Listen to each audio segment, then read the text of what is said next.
Hello guys, how are you doing?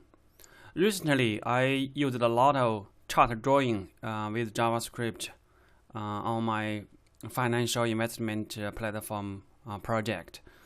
So I created this series of tutorials so that you can learn how to draw a chart with JavaScript, and hope you find this tutorial is useful. Let's take a look how to draw bar chart first. So to draw the bar chart, first we need to create the canvas element in our HTML. So here I have this my chart in my HTML. So right now this canvas ID is my chart. We need a little bit CSS part for this chart container.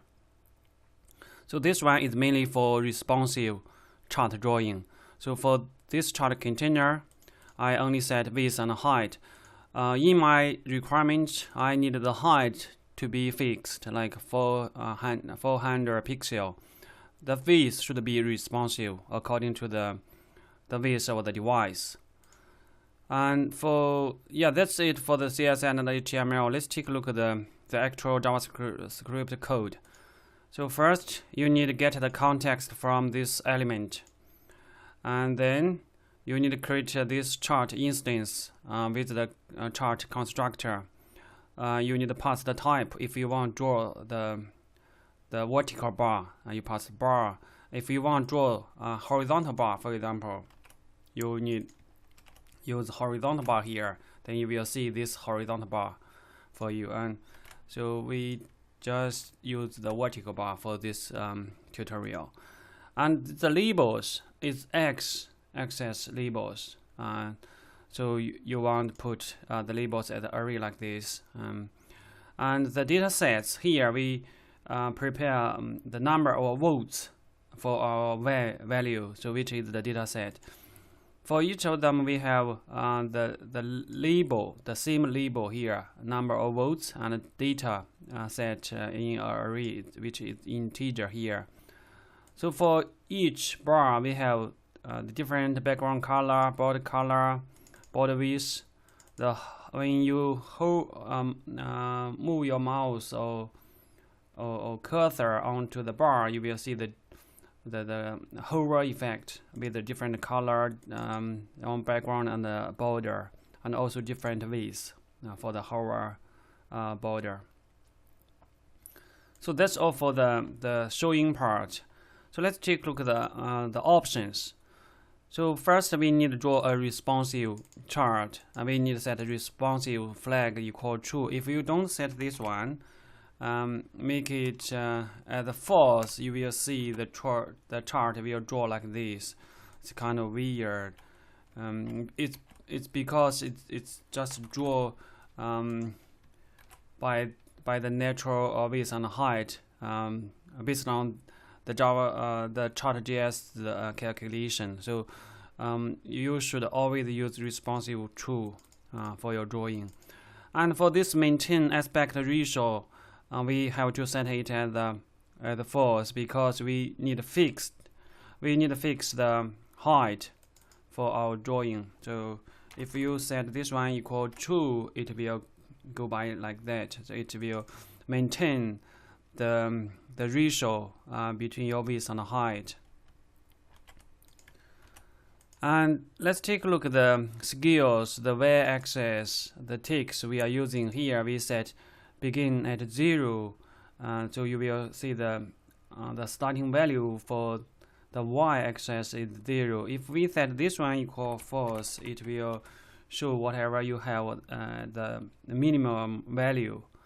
So yeah, so it's your decision whether you need to start from 0 or not.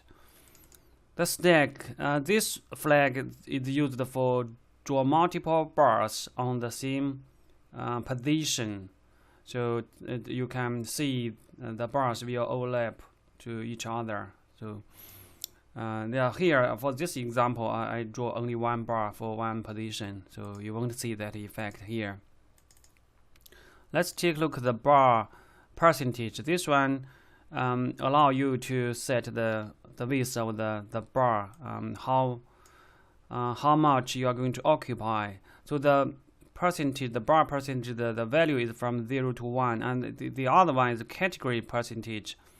Is 0 to 1 as well. The category determines this region, and the bar is inside this category. So means the category is kind of the parent part of the region, and the bar is going to use the category to draw itself. So we can adjust the ratio here so that you can achieve the different widths of the bar. So you can adjust this one as well. For example, you want to use half of the region here, then you will achieve that width.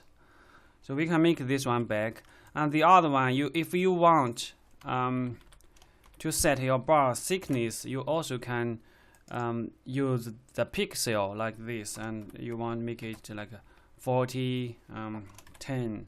So you can adjust this value as well. And this one makes bar thickness here, so means the maximum length of your bar can be 20. So if it's over, like you set it to 40, it only take 20 for your bar width. So you can adjust this flag if you want. And the other one, grid lines, offset grid lines, means if you set this flag equal true, your bar will be inside this grid. If you remove this flag, you will see your bar is drawing overlap with the grid line like this. So it all depends on your requirement. In my requirement, I need to draw the bar charts like this. It is similar like stack, for especially you want to draw horizontal bars, you want to draw multi-bars on one section, you want to set this stack equal true. Yeah, that's all for this session. I think you learned how to draw the bar chart here. If you have any question, please comment below. I will reply. Thanks for watching. See you next time.